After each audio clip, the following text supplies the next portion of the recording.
Alright folks, so leading up to Godzilla vs. Kong, the highly anticipated event, I thought I'd review each film in the Monsterverse. Next up is Kong Skull Island. Let's do it.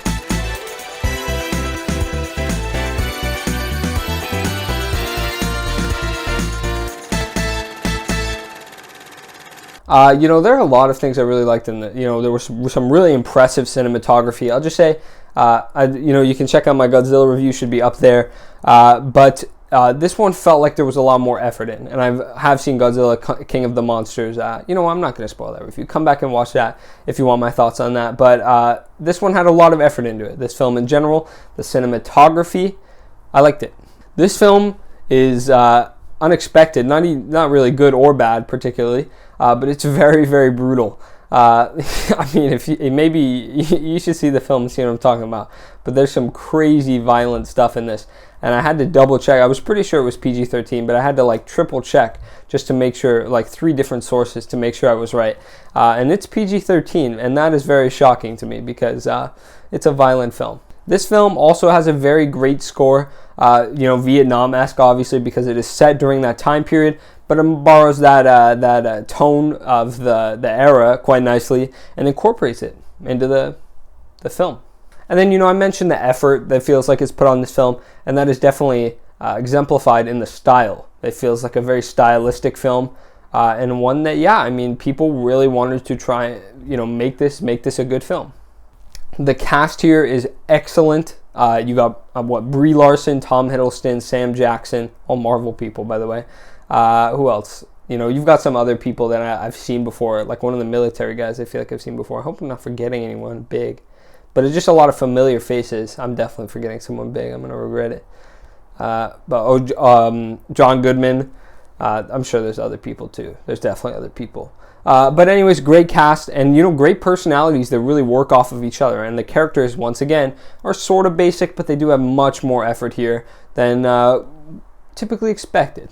Skull Island really gets the setting right here. Like I said, the Vietnam era.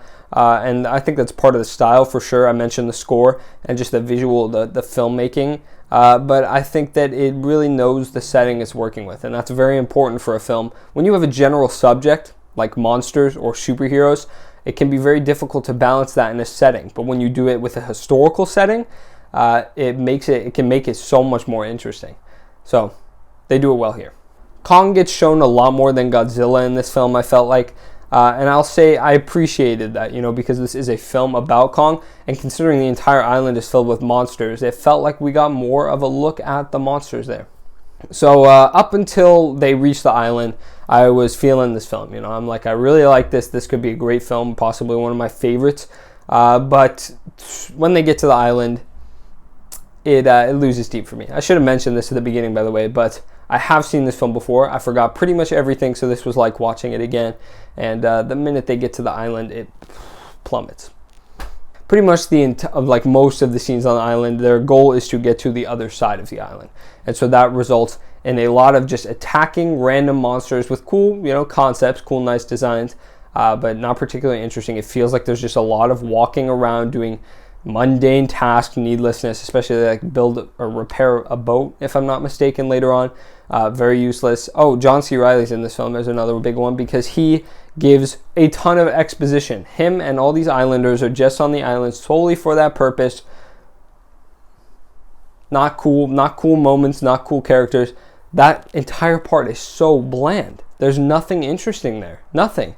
The army guys are just wandering around, oh, so sad that I've lost so many people, and Sam Jackson just gets crazier. Cool character arc there, sort of. Well, not really an arc, but cool character motivation there. But the surrounding, plot isn't working for me in either scenario. It just feels so boring.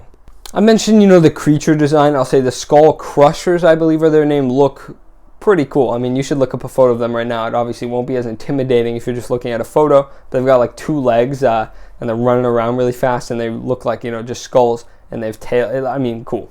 A really good job. And again, effort. People put effort into these. This is how I would sort of describe it. I'd say in the beginning, it's really high, right? It's going nice and strong. Pretty much nothing bad. And then the minute they get to the island, for me, there's nothing of interest, nothing new, Nothing interesting. Nothing for like the longest duration of the film. I'd really say the first act, smooth sailing. Second act, which is the majority of the film by a lot, not even close, like half, plummets. And then at the end, it sort of reaches the middle of the road, but it never, regains that nice feeling that you got at the beginning, just joy from really the Vietnam probably is the main reason. The setting was so well incorporated, but they dropped the ball. And I'm wondering, because this film also has a monster fighting a monster.